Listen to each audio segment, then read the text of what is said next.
ఆంధ్రప్రదేశ్లో కూటమి ఏర్పడటానికి తిరుగులేని ఘన విజయం సాధించడానికి జనసేన నాయకుడు పవన్ కళ్యాణే కారణమని ప్రత్యేకంగా చెప్పాల్సిన పని లేదు. విడిగా పోటీ చేసి సీఎం కావాలని అనేక మంది శ్రేయోభిలాషులు పవన్ కళ్యాణ్ కు నూరిపోసేందుకు ప్రయత్నించినా క్షేత్రస్థాయిలో వాస్తవ పరిస్థితులను అర్థం చేసుకున్న పవన్ కళ్యాణ్ అందుకు ఒప్పుకోలేదు. జగన్ ను దించి తాము అధికారంలోకి రావాలంటే కూటమి కట్టడం ఒక్కటే మార్గమని ఆయన నిర్ణయానికి వచ్చి ఎన్నికల్లో ముందుకు కదిలారు. చంద్రబాబును వైసీపీ ప్రభుత్వం అరెస్ట్ చేసిన వెంటనే రాజమండ్రి జైలుకు వెళ్లి సంఘీభావం ప్రకటించడమే కాకుండా కలిసి పోటీ చేస్తామని ఆయనే వెల్లడించారు. తర్వాత ఏం జరిగిందో ఆంధ్రప్రదేశ్ సమకాలీన చరిత్రగా స్థిరపడిపోయింది. పవన్ కళ్యాణ్ డిప్యూటీ సీఎం అయ్యారు. అధికారంలో ఆయన నెంబర్ 2గా ఉన్నప్పటికీ పవన్ కు చంద్రబాబుతో సమానమైన గౌరవం లభిస్తోంది. పవన్ ఇచ్చే ప్రతి సలహాకు కూటమి ప్రభుత్వం విలువనిస్తూ ఆయన్ను గౌరవిస్తోంది. పాలనలో ఎలాంటి పొరపచ్చాలు లేకుండా ముందుకు సాగుతోంది. ఇదంతా పవన్ తన బలాన్ని సక్రమంగా అంచనా వేసుకున్న కారణంగానే సాధ్యపడింది. రాష్ట్రం కోసం ఆయన తగ్గి ఉండటం వల్లే కుదిరింది.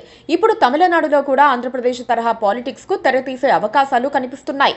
నటుడు దళపతి విజయ్ తమిళ రాజకీయాల్లోకి ఎంట్రీ ఇచ్చారు. 2026లో జరిగే అసెంబ్లీ ఎన్నికల్లో ఆయన పోటీ చేయబోతున్నారు.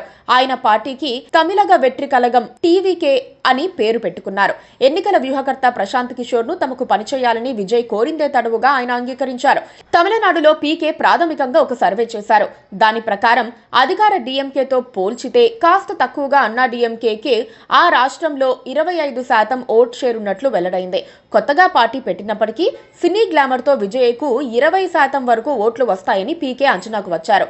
విడిగా పోటీ చేస్తే 1-2 సీట్లు సాధించడం మినహా అధికారానికి దరిదాపుల్లోకి కూడా వెళ్లరని పీకే మొహమాటం లేకుండా చెప్పేశారు.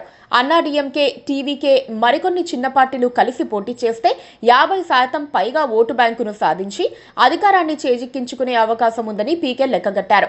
రెండు పార్టీలు కలవాలంటే మాత్రం అన్నా డీఎంకే నేత పళనిస్వామికి సీఎం పదవిని వదిలేసి విజయ్ డిప్యూటీ సీఎం పదవిని తీసుకోవాల్సి ఉంటుందని పీకే వివరించారు. ఈ ఫార్ములా బాగానే ఉంటుందని ఆలోచిస్తానని విజయ్ ఒప్పుకున్నట్లుగా చెబుతున్నారు. ఇంతలోనే పీకే టీం అన్నా డీఎంకేను సంప్రదించడం, తాజా ఫార్ములాకు పళనిస్వామి ప్రాథమికంగా ఓకే చెప్పడం కూడా జరిగిపోయిందని అంటున్నారు. ఆ ఇద్దరు నేతలకు ఆంధ్రప్రదేశ్ రాజకీయాలను పీకే వివరించినట్లుగా కూడా వార్తలొస్తున్నాయి. కూటమి ఎలా ఏర్పడింది, ప్రజా సంక్షేమం కోసం పవన్ కళ్యాణ్ ఎలా తగ్గి ఉన్నారు లాంటి అంశాలను విజయ్ కు పీకే వివరించారు. తమిళగ వెట్రి కలగంలో వెట్రి అంటే విజయం అని అర్థం. ఆయన పేరులో కూడా విజయ్ ఉంది. మరి విజయం సాధించాలంటే మాత్రం పీకే చెప్పిన పవన్ కళ్యాణ్ ఫార్ములాను పాటించక తప్పదు. అందుకు సుముఖంగా ఉన్నామని వెట్రి కలగం పార్టీ నేతలు అంటున్నప్పటికీ ఆ మాట విజయ్ నోటి నుంచే రావాలని ఎదురు చూస్తున్నారు. Please subscribe to KTV Telugu. KTV Telugu. KTV Telugu. KTV Telugu channel.